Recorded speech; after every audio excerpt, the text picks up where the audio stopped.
Good morning, Father's House. Thank you for joining us once again on our Sunday morning service. Today's Communion Sunday, so perhaps you want to get some of the elements and take it with your family today.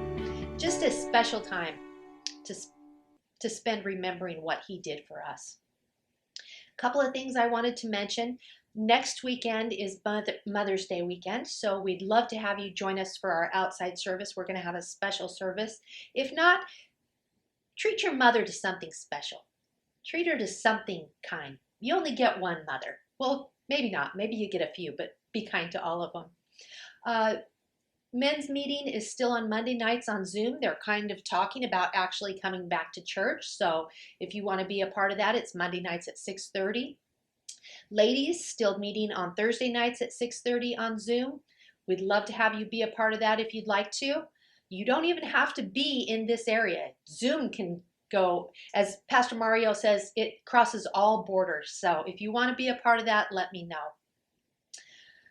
Tithes and offerings, it's our regular tithes and offerings this week. You know the drill. You can go to thefathershouse.org, click on the giving button, set it up as a one-time gift or a recurring gift. You can give to our missions that way also. I know Pastor Juan's very appreciative for every dollar that he receives.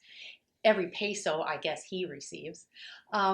You can mail a check to the Father's House at 133 Bernal Road, San Jose, California, 95119. Or if you live in the local area and you want Pastor Carl and I to come by and pick up your tithe, we'd be happy to do that. So once again, we're going to go to our special series that we're having, and we're going to turn the time over to our special speaker, John Mark, and see what he has to tell us about his life experience with Jesus Christ. Well, good morning again, Father's House. It's good to be back here with you. I see that Philo and his friends are here as well. Philo being the lover of wisdom. It's always good to have him and the pertinent questions that he and his friends ask concerning the life of Jesus. Again, my name is Mark, John Mark actually. I go by Mark though. And it's true that I was an eyewitness to the account of Jesus' life, his burial and his resurrection. And I've written a book, actually as we know it as the Book of Mark or the Gospel of Mark, telling about the things that I saw and heard in the life of Jesus. So we're talking again about that. And as I said, that the most important thing that I've always found is that when we're talking about Jesus, whenever I talk about Jesus, is how people are naturally drawn to the story of his life. I think that's true because you find that in Jesus Christ there was an element and a dimension of truth that I, for one, had never seen before. I hadn't seen it in religious leaders in my education growing up. And all I know is that this person of Jesus Christ, he transformed and changed my life from the very first moment that I saw him all the way through even to this present day that we speak today. Again, I'm glad to be a guest speaker here with you. And with that, let's talk a little bit more about the life of Christ, since that's what you came to hear about, and about this special, special person that I believe to be the Son of God. And my hope is that by the time we finish this, that you too will be a believer that Jesus Christ truly was the Son of God. So I don't know if you remember, but last week, I think where we left off with the idea where Jesus had talked about what he came to do was to bind the strong man, or the oppressor, if we're going to call it, the adversary, the one that dominates, seeks to control. He came to bind the bully, if you would have it, and to take back the things that the bully had stolen. Take back the adversary's people that he had stolen, that he had dominated, either by religious domination or by physical problems that people had, or mental problems, mental illness that people had, or people weighed down by sin. You see, Jesus came to free people from those things with this message of the forgiveness of sin that only he could offer through God the Father. He showed that he was the Son of God, not just in what he said by way of forgiving sins, but also in what he did by telling a man to pick up his pallet and go home, or to touch the leper by what he touched the leper, and the leprosy was immediately gone. Or Simon Peter's mother-in-law, when she had a fever, and he touched her, and she was healed. Because of that, many people wanted to hear what he had to say. And more importantly than that, I think they were even mostly there for the miracles. But you remember, after talking about finding the strong man, we left off last week saying that his family came for him. And that was his mother and his brothers, because they had heard all that he was doing. And they were concerned about him because he hadn't been getting a lot of rest. And they thought that maybe he had gone mad. But I want to tell you that Jesus was anything but mad. It's true that a lot of people were around him, and a lot of people were buying for his time, but Jesus Christ was not mad by any stretch of the imagination. So with that, his mother shows up one day, and his brothers at the house to take him home. Now, that means take him back to his mother's house, because they thought that he needed rest, and they thought that he needed to get away. And Jesus, knowing that he was doing exactly what he needed to do, and saying exactly what he needed to say, and knowing that he was exactly in the will of the Father, looked out on the crowd and said, wait a minute, let's talk about this. And he says a very interesting and profound thing. He says, who is it that's my father and my brothers? And that could be extended to sisters as well. Who is it that's my mother and my brothers and my sisters? He says, it's the ones that do the will of God. It was as simple as that. It didn't come down to whether it was a blood relationship. It didn't come down to whether it was a faith relationship. He was basically saying the people that walk in unity with me, the people that walk in solidarity with me, are the ones that do the will of God.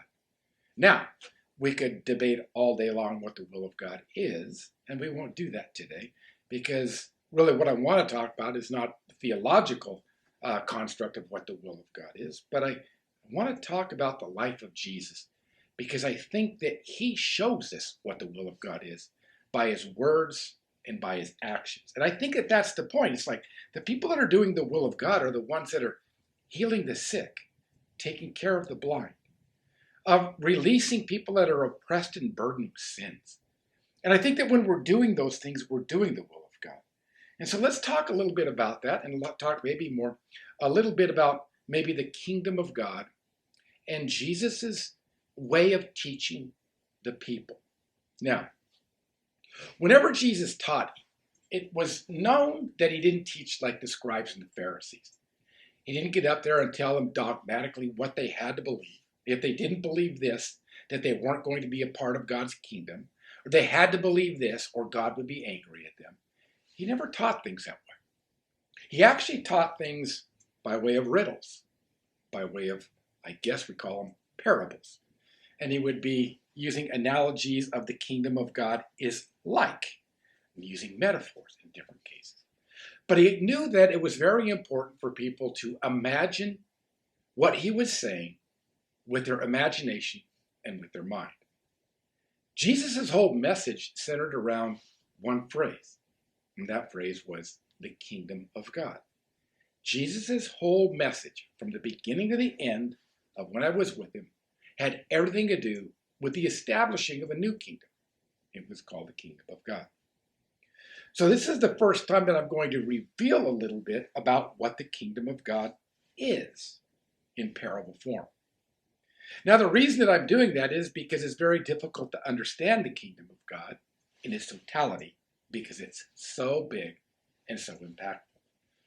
But maybe I can give you some insights into what it means personally and what it means together as a group.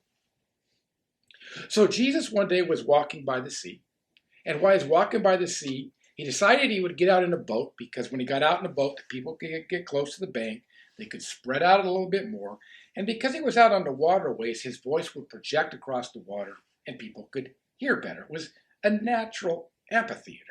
So Jesus would do this whenever he could. So he was out in a boat, and he was talking to people, and he was discussing parables and what the kingdom of God was like. So the first parable he told was about these 4 different soils, different types of soils. Now, I don't know if any of you are gardeners, but if you're a gardener, you know that there's things that are very important in your garden. It's very important that you have the right soil, the right nutrients, the right plants, the right growing season, the right fertilizers, if you're going to get a good crop.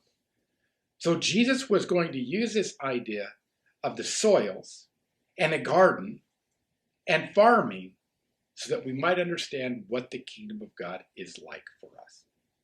He said the kingdom of God is like a man who went out to sow his seed. Now, I know in your day you may do it a little bit different than we did back in that day. Maybe you have machinery that you use. But let's say we're going to do a harvest of winter wheat. So what we would do if we were going to do winter wheat is we would plow up the ground so that the soil was good and receive the wheat. And we would grab a big basket and we would cast the seed all over the soil. And so while we were casting the seed all over the soil, the seed would fall in many, many different locations. It would fall in the ground that was plowed, but not just there and ready to receive the soil, but it would fall in different locations. Jesus, knowing this, and knowing that we would understand this, he said the kingdom of God is like a sower that's sowing the seed. Now the seed that he's throwing are the thoughts and the mind of God, is what it means. Jesus referred to it as sowing the word, but it's really sowing the thoughts of God into the minds of men and women. He says, now, when I was doing this, while one's throwing the seed, he says, at first the seed will fall on the road, by the roadside. And when it falls by the roadside, what's going to happen is, because it's out there and it's laid bare, that it's going to get trampled on by horses and by donkeys and other things and wagons coming along. It's going to be trampled underfoot. And because it's so easily accessible, the birds of the air are going to eat it and take it away. And that seed disappears. It doesn't bear any kind of fruit. He says the second type of soil that the seed can fall on is on the rocky soil. And it's on the rocks. And so it falls on the rocks. And when it falls onto the rocks, it immediately receives the soil. And as it begins to grow, what happens is it can't grow roots down. And so the sun comes and it overheats it and it withers and it dies. The third type of soil is when he's scattering the seed is it doesn't fall on the wayside or on the rocky shoulder of the road, but it falls in that area or that stretch of road that contains a lot of weeds. So as you're sowing, you throw it on the roadside where the rocks come down that makes the road, so it's a rocky soil. And then you throw it out into this weeded section that you haven't plowed yet or prepared. So what happens in that case, what happens is the seed falls down through the weeds and it begins to grow the same way that the weeds begin to grow. But as it begins to grow, what happens is the weeds overgrowing it, they overtake it and they choke it out. So even when it grows, you can't harvest it, because for every 1 grain of wheat that you harvest, you're harvesting 4 or 5 wheat plants. So you really don't get anything out of it. He says, but there's a fourth kind of soil. And that's the soil that's been plowed, it's been tilled, it's been freshly prepared. And as the sower sows the seed into that, it settles into that ground. And when the rains come and the right conditions come and waters this area, this wheat begins to grow. And as this wheat begins to grow, some produces crops of, depending on the soil, of 30 times the amount of seed that you sowed. Maybe it's some 60% of the seed you sowed. So you're going to make money out of that. Or sometimes it makes double, 100-fold of what it is. So for every dollar you put in the ground, you get $1's profit. That's kind of the idea. And so as he was telling these stories, and afterwards the disciples said, I don't understand these stories. And I'll tell you a few more. And so with that, Jesus said to them, he said, well, let me explain the stories to you because I want you to understand the mysteries of the kingdom of heaven. Because it's going to be things that you're teaching later. And if you don't understand them, there's no way that you can teach them. So he says, we've got 4 types of soil. He says the first type of soil is the soil that when you scatter it and it's on the roadside and the seed is laying there bare, it's received by the road. But what happens is there's absolutely no root whatsoever. And so the enemy, which he depicts as birds or the crushing underfoot, comes and steals that seed away. And so it is the same thing in your heart, that when the divine mind and the thoughts about God, the true thoughts about God, enter into your heart, and what happens, you might receive them with joy at first, but what happens then is that somebody comes and says, well, I can't believe you're listening to that. So maybe by peer pressure, by pressure that people are putting on you, you decide to go another way and not take that seed of the kingdom of God. And we're really talking about the seeds of the kingdom of God. He says the second type of soil is the rocky soil. And what happens there is that soil is the person who they have this rocky soil and they receive this word into them, but they don't have any deep root in themselves. They don't have the ability to think deeply about these matters. And they live their life on this superficial level. And so when the heat comes and when it starts to get a little bit hot because of what they believe, they just simply wither and die and fade away. The third type of soil is the ones where the seed gets down into where the weeds are. The weeds grow up with it, and as that seed of the kingdom of God begins to grow, the divine mind begins to grow in the heart of that person, all the cares and the worries of the world come all about it. And when all this stuff happens, it gets choked out about worrying about money, worrying about political things that are going on, worried about their retirement, worried about everything that they can, thinking that life consists of those things that are of the temporary nature in our lives, money, health, but never really thinking about the bigger picture things about the Creator, the one who created us. Then he says the fourth soil is the person, no matter who they are, that when they prepared their heart and they received the soil, or they received the seed into the soil naturally begins to produce its seed as it begins to grow. And what happens is in their life, because they're ready for it, they're ready to receive it, they then produce crops, sometimes 30-fold above what they planted, 60-fold, 60% more than they planted, or double what it is that they planted. And so what happens is he's just simply saying is, depending on your soil, then how you receive what I have to say is going to determine the outcome of where you go. So be very careful there. He says, let me tell you another parable. He says, a person doesn't take a lamp and light it and put it under a table. Well, that would be absurd, wouldn't it? I mean, let's think about it. Okay, I'm going to get this now. In our day, I know that today, in your future modern times, lights you take for granted, and that lights do a lot more than they did in our day. So we had these little lights. They were about this big, and you would fill them with oil, and we had a wick on, much like one of your candles here. And so what would happen is this wick would come up, and you would light it, and it wouldn't put off a lot of light, but at nighttime it would put off enough light to where you could get around and you could see. So what happens, and what Jesus is saying is, you don't light a light to put it underneath a table. You light a light so that in the darkness you can find your way around. And what he was saying is the kingdom of God is a light. And when that light is shining, don't hide the light. Don't run away from the light, but set the light in such a way, in such a position, that you can see everything else in your life more clearly. Well, how can I describe that? Well, think about it this way. You're sitting right here, right now, and you have light coming into your eyes. Now, if you close your eyes and you put your hand in front of your eyes, then the darkness obscures anything that you can see. So what Jesus was saying is, don't let the light of his words, his testimony, the deeds that he does, don't hide them, don't ignore them, and don't hide them from other people, but put them out so that people walking in darkness will see a light and be attracted to it.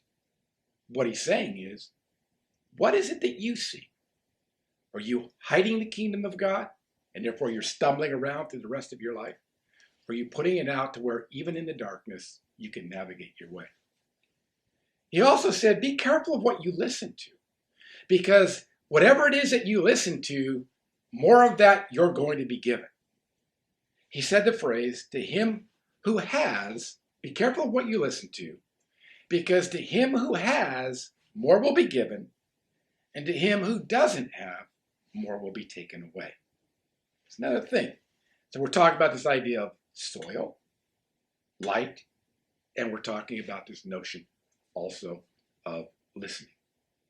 He then goes on to say another parable where he says, the kingdom of heaven is like a sower, going back to the sower, that when he sows the seed on the ground, he lets nature do the rest. He goes to bed at night. And while he's in bed, it germinates.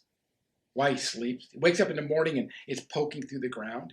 He doesn't know how it happens necessarily. He's not a biologist or able to figure those kind of things out. It didn't even exist in our day. All he knows is that the earth is providing the life for this seed to become a plant and to grow. And without any help of himself, one day it will come to where he'll harvest it. So how do I describe that in today's modern terms that maybe you can understand? Well, I think you can understand it well in this way. If you were today, I'm at this church right here on the corner. We are here on Bernal Road and near Santa Teresa Boulevard. And if you took Santa Teresa Boulevard, as people have taken me on a ride, out into a place you guys call Morgan Hill. As you're going out to Morgan Hill, you can see where they've actually planted some type of a crop that resembles winter wheat. As you're going out Santa Teresa Road, if you look to the right and the left, you'll see where they planted seed, and it's about this tall now, and you can see the heads of grain on top of it. So what happens is you can see even right now out there that the harvest is there, so they're starting to cut this wheat so they can put it in bales and they can sell it for cattle to eat, whatever it is, if it's wheat or whatever it is. But the idea is exactly what's talking about in this parable. Before the winter started, they sowed the seed in this field, and they let nature do the rest. And when nature was done doing what it was supposed to do, they went out and harvested the seed. Then he tells a fourth parable. And after telling this one, what I'll try to do is tie them all together because I know they're very difficult to understand. But I'll see if I can bring it to front and center of what it is that he's talking about. He said the kingdom of heaven is like a mustard seed, which is a very small seed. Matter of fact, if you look in the garden where you're sowing something, it might be the smallest seed. But when it grows extremely fast, and it grows into a big bush or a big tree where all the birds of the air are able to come and nest and live under its shade. Now, a lot of people have tried to make a big thing out of what that parable means, and I think it's very easy to explain, and I'll see if I can do that. But those are the parables that Jesus told when he was talking about the nature of the kingdom of God. So how do I explain it to you today in terms that we can apply to our lives? Because if we can't apply it to our life, it doesn't really make much good. And Jesus was one that always sought to apply terms to his life. So let's look at the first 4 parables because that relates to you as an individual. The first one concerning the 4 soils, the one that falls on the road, in the rocks, in the thorns, and in good soil. There's a question really being asked there, I think, to some extent, of which type of soil do you want to be? Do you want to be soil that is by the wayside and you're so hardened that it rests on you, but the enemy comes and steals it away? Or do you want to be the type of soil that is in rocky soil, and as soon as somebody begins to assault the idea that you would dare, have the audacity to believe in God and to believe in Jesus Christ, that you would automatically wither and not follow because of what they said?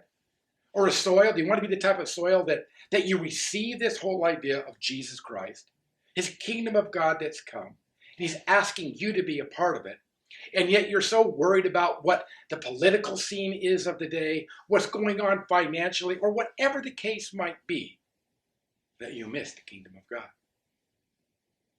And then the other thing is do you want to take the kingdom of God and what is there? And do you want to take what you've learned about God and hide it?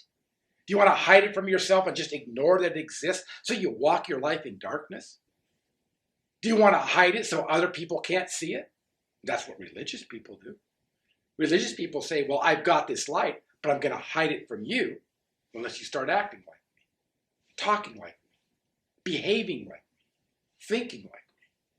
That's what all religious persecution and oppression does.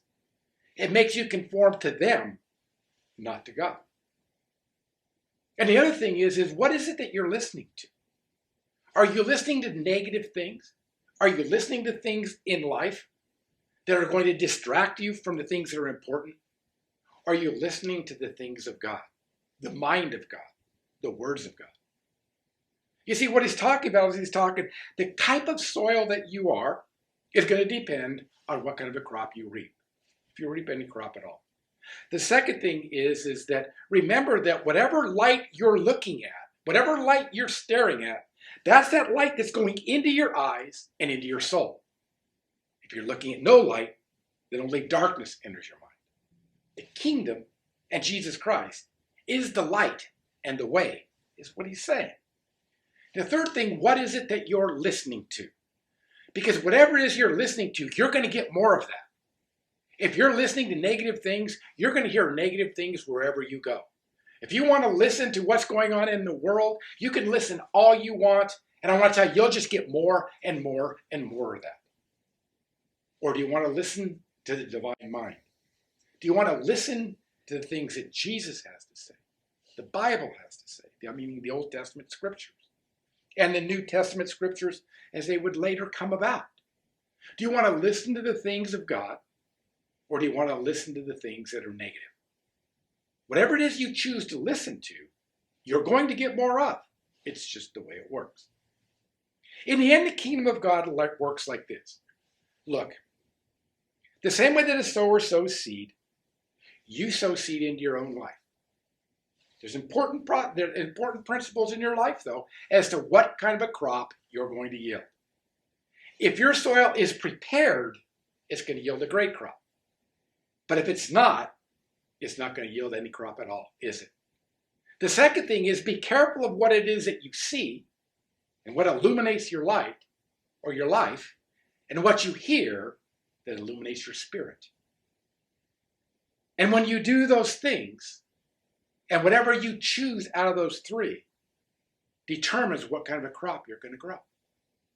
It doesn't matter. The kingdom of God is like that.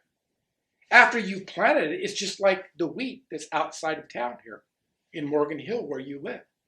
It's going to grow whatever kind of a seed you put in or wherever you put the seed. So it's going to be your choice. And lastly, the last thing that I want to share is what's this idea where he's talking about the kingdom of God is like a mustard seed that grows into a big tree or into a big bush, and the birds of the air come and nest in it. Well, it's simply this. The kingdom of God is so big, and there are so many people that are participating in it, that as it begins to grow, it becomes a place of shelter and rest and comfort for us. That you see, the kingdom of God is that place where we, as the people of God, find one another. And what we do is we always make sure our soil is prepared to receive the things of God. We always make sure that our eyes are focused on the light of the world, who is Jesus Christ. We always want to be hearing the things of the kingdom of God, those things that are of good report, those things that are pure, those things that are right, those things that bring peace, faith, hope, and love. And when we're doing those things, we begin to grow. And as we begin to grow and produce this crop, what we find is we polarize towards other people that are living under this tree, this large bush that's called the kingdom of God, where we find our rest and we find our shelters as birds in the air of God's kingdom. Well, I hope that explains a little bit about how Jesus taught. He taught in parables. But when you understand what the parable means, it's quite natural for us to make a response. What kind of soil do we want to be? What do we want to listen to? What do we want to see? And when we do that, and when we're putting those components in rightly, we can't help but grow in the kingdom of God. It's not going to matter to you. If you provide the right situation, the right fertilizer, the right watering, I want to tell you, you can't help but produce a crop. You don't even have to try to produce a crop. You just will. And what you find yourself is joining with others that are like-minded and on that same pursuit. I hope this makes sense to you today. And I just hope that you have a great day. And hopefully I'll be back next week And I can talk with you a little bit more about the life of Jesus. And we'll get back to some of the most profound stories and things that he did, apart from the way that he taught. And we'll see this beautiful person, Jesus Christ, emerging. God bless you, and have a great day. And thanks for having me with you.